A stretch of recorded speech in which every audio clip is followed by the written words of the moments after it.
నిజామాబాద్ జిల్లా వర్ని మండలం తగిలేపల్లి గ్రామంలో ఎందరో వృద్ధులు పింఛన్ల కోసం అనేక పాటలు పడుతున్నారు. తీవ్ర వృద్ధాప్యంలో ఉన్న పలువురు అధికారుల చుట్టూ తిరుగుతూ పింఛన్ను మంజూరు అయ్యేలా చూడమంటూ విజ్ఞప్తి చేస్తున్నారు.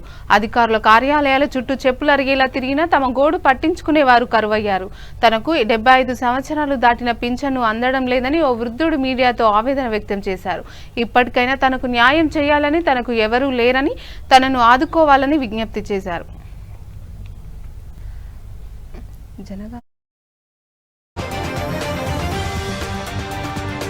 ఇంతకుముందు 5 సంవత్సరాల నుంచి కూడా ఇస్తాం నాకు ఇచ్చిర్రు, కానీ మా ఊరు ప్రాబ్లం వల్లనే కట్టలేకపోయింది. ఇప్పుడు మేము ఉండం కాబట్టి, ఎందుకంటే ఆడవాళ్ళే ఉండి ఏం చేయగలుగుతారు, వీళ్ళతో ఏమిదన్నట్టు ఇప్పుడు మాకు పక్క పార్టీ నుంచి మాకు వ్యతిరేకంగా వస్తున్నారు. అట్లా అది మీరు కూడా మేము దాని నుంచి కూడా మాకు కూడా కొన్ని ఇస్తే మేము చేసినాం అన్నట్టు మంచిగా ఉంటుంది.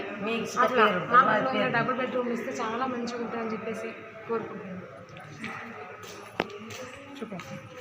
మాకు కానీ డబుల్ బెడ్రూమ్లు కావాలా, మాకు మేమే సర్పంచుని వస్తే మాకు బాగా బాధలు ఉన్నాయి. మేము మస్తు దీని మీద ఉన్నాం, చెయ్యాలి. వాళ్ళు ముగ్గురు ఎక్కిందన్న కానీ అన్నిటి చేసారు, మా ఊరికి ఇదివరకు లేదు.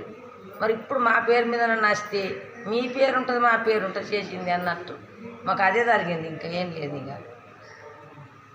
సార్ నా కొడుకులు లేరు, ఇద్దరు విద్యలు, ఒక బిడ్డ చనిపోయింది, చిన్న బిడ్డ చనిపోయింది, చిన్న బిడ్డకి ఇద్దరు బిడ్డలు,